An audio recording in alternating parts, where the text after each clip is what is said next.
फूलों का नगर। आज हम कौन सा पाठ पढ़ेंगे? फूलों का नगर।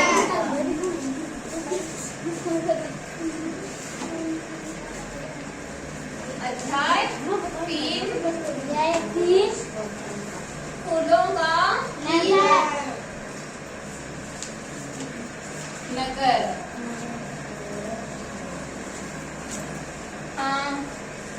गुरु वशिष्ठ के पास बहुत से राजकुमार दूर दूर से शिक्षा प्राप्त करने के लिए आते थे और गुरुकुल में रहा करते थे। गुरु जी सभी शिष्यों को समान रूप से प्रेम करते थे और उनमें किसी तरह का कोई भेदभाव नहीं रखते थे। एक आश्रम था, उसके अंदर बहुत सारे बच्चे दूर दूर से पढ़ने आते थे। जैसे आप आते हो ना स्कूल में, आपका आश्रम है ना, वैसे ही उसमें भी बहुत दूर दूर के बच्चे आते थे। और हम आप में अलग अलग भेदभाव रखते हैं क्या? नहीं रखते ना। हमारे सामने तो आप सब सेम ही हो। यूं तो सभी उनकी बहुत सेवा करते थे, परंतु अमृत और सुकाना दिन रात की परवाह किए बिना आश्रम का कार्य किया करते थे। जब उनकी शिक्षा पूरी हो गई और आश्रम छोड़ने का समय आया तो गुरुजी ने उन दोनों को बुलाकर कहा। गुरुजी ने क्या कहा? उन दोनों को अपने पास बुलाया और क्या कहा? देखो, मैंने तुम दोनों से बहुत प्रसन्न हूँ, इसलिए तुम्हें 2 बात बता रहा हूँ। अगर तुम इन पर अमल करोगे तो तुम्हारे राज्य में सदा संपन्नता और खुशहाली रहेगी।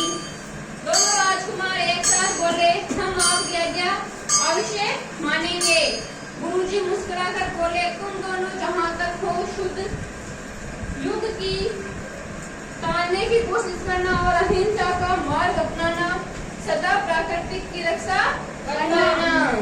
दोनों राजकुमारों ने सहर्ष हामी भर दी और अपने अपने राज्य की ओर चल पड़े। सुल्तानों ने कुछ दिनों तक गुरुजी की आज्ञा का पालन किया, परंतु राजा बनते ही उसने शिकार पर जाना शुरू कर दिया। चलो अब आगे आप पढ़ो, जितना मैंने पढ़ा ना उतना आप पढ़ो। चलो खड़े हो, तमन्ना पढ़ रही हो, सब अंगुली रखो। कहाँ पढ़ रही है? हरे भरे वृक्षों को कटवाकर उसने कई नगर बसाए। धीरे धीरे उसके राज्य में गिने चुने पेड़ ही बाकी रह गए। इसकी वजह से पर्यावरण असंतुलित हो गया और बारिश ना के बराबर होने लगी तथा सूखा पड़ने लगा। बैठो। हाँ चलो दिव्या। यही दूसरी और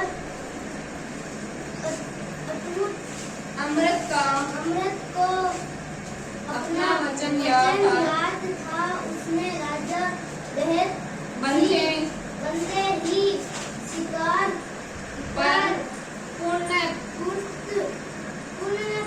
प्रतिबंध लगा दिया और जगह जगह पेड़ लगवाने शुरू कर दिए। वह जब भी कोई खाली जमीन पड़ी देखता तो यहाँ पर फूलों के बीच बिखरुआ देता और कुछ ही दिनों बाद वहाँ रंग बिरंगे सुंदर फूल खिल जाते।